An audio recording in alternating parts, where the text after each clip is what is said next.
Point. Bonne journée. Si vous vous demandez s'il vaut la peine d'acheter un Nissan Qashqai de première génération et quels problèmes vous pourriez rencontrer lors de son fonctionnement, alors vous êtes au bon endroit. Nous pouvons donc attribuer en toute sécurité la note la plus élevée à la résistance à la corrosion de la carrosserie du Qashqai. La rouille apparaît extrêmement rarement. Le plus souvent, cela se produit uniquement parce que le corps a été endommagé. Les seuls points relativement faibles sont le couvercle du coffre et les passages de roue arrière.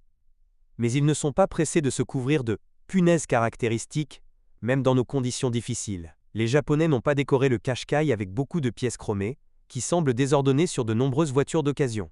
Au lieu du chrome, il existe un kit carrosserie beaucoup plus pratique en plastique non peint, qui protège en outre la carrosserie des pierres volant sous les roues des autres voitures. Les propriétaires de Qashqai se plaignaient souvent de l'optique, mais cela est plus typique pour la version pré-restylée. Après la mise à jour, les phares ont commencé non seulement à briller un peu mieux, mais également à résister plus activement au sablage. Cependant, les propriétaires eux-mêmes sont souvent responsables des caches de phares troubles, en les essuyant avec des chiffons sales. Les optiques avant du Qashqai peuvent parfois s'embuer, mais cela ne sert à rien de dire que ce problème est répandu. Le crossover japonais a été conçu à l'origine comme une voiture abordable. Il n'est donc pas nécessaire de parler de matériaux de finition haut de gamme.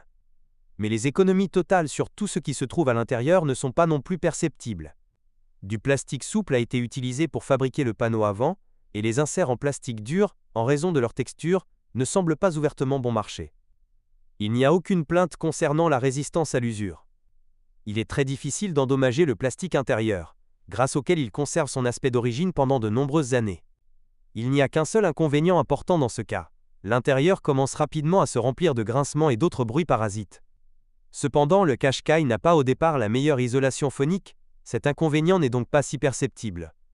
L'objet de plainte constante est le capteur de niveau de carburant. Il peut mentir, c'est pourquoi les propriétaires de Qashqai risquent de se retrouver sans carburant dans le réservoir en plein milieu de la route. Heureusement, de nombreux propriétaires sont conscients de ce problème et revérifient eux-mêmes les lectures. Les craquements et crépitements entendus lorsque le climatiseur est allumé indiquent clairement qu'il est temps de remplacer le compresseur du climatiseur. Habituellement, il peut supporter environ 40 à 50 000 km. Une mesure préventive qui contribuera à prolonger la durée de vie de l'embrayage peut consister à allumer le climatiseur, même lorsqu'il n'est pas nécessaire. Le constructeur a équipé le Nissan Qashqai de 4 groupes motopropulseurs, mais des crossovers avec seulement 2 moteurs possibles ont été officiellement vendus sur notre marché.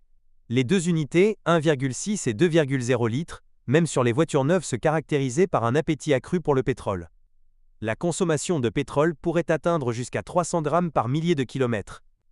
Les moteurs à essence Qashqai ne peuvent pas non plus se vanter d'être efficaces. La consommation de 12 litres 100 km en conditions urbaines pour un moteur 1,6 litres n'est pas inédite. Un moteur de 2 litres plus puissant en ville peut même nécessiter jusqu'à 15 litres de carburant tous les 100 km. De nombreux acheteurs de Nissan Qashqai ont peur de sa CVT. En fait, il n'y a rien de mal à avoir une transmission à variation continue.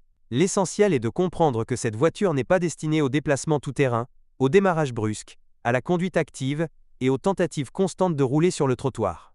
Si vous conduisez le Qashqai sur des routes urbaines lisses, sa CVT durera facilement entre 200 et 250 000 km. Une transmission manuelle peut être effrayante avec des bruits qui se produisent à des vitesses allant jusqu'à 40-45 km/h. La source des bruits parasites est le roulement de l'arbre d'entrée.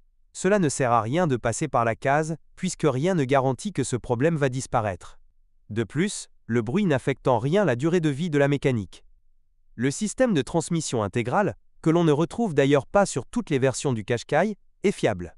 Mais seulement à condition qu'il ne surchauffe pas. En d'autres termes, il est préférable pour les propriétaires d'un crossover japonais d'éviter les glissades prolongées en surmontant la boue ou la neige vierge. Et puis, le système de transmission intégrale peut facilement supporter 200 à 250 000 km. Malgré le fait que peu de gens conduisent un Qashqai dans des conditions tout-terrain réelles, il est préférable de vérifier la transmission avant d'acheter. Il ne devrait y avoir aucun bruit parasite, retard ou choc pendant son fonctionnement. Les roulements de roues du Qashqai doivent être remplacés tous les 50 000 km. Les jambes de force, selon les conditions de fonctionnement, peuvent supporter de 60 à 70 000 km. Et les roulements de support des jambes de force dureront de 30 à 40 000 km. Les bagues et les jambes de force stabilisatrices sont plus fiables. Elles peuvent supporter environ 60 000 km. Les bielles de direction peuvent devoir être remplacées après un kilométrage de 50 000 à 60 000 km. Malheureusement, ils sont remplacés en tandem avec la crémaillère de direction. De telles réparations chez les revendeurs officiels sont trop coûteuses, ce qui oblige les propriétaires à se tourner vers des garagistes qui parviennent à changer les biellettes séparément. Si vous êtes propriétaire, assurez-vous de laisser un commentaire sur cette voiture, votre avis aidera certainement les autres à choisir une voiture.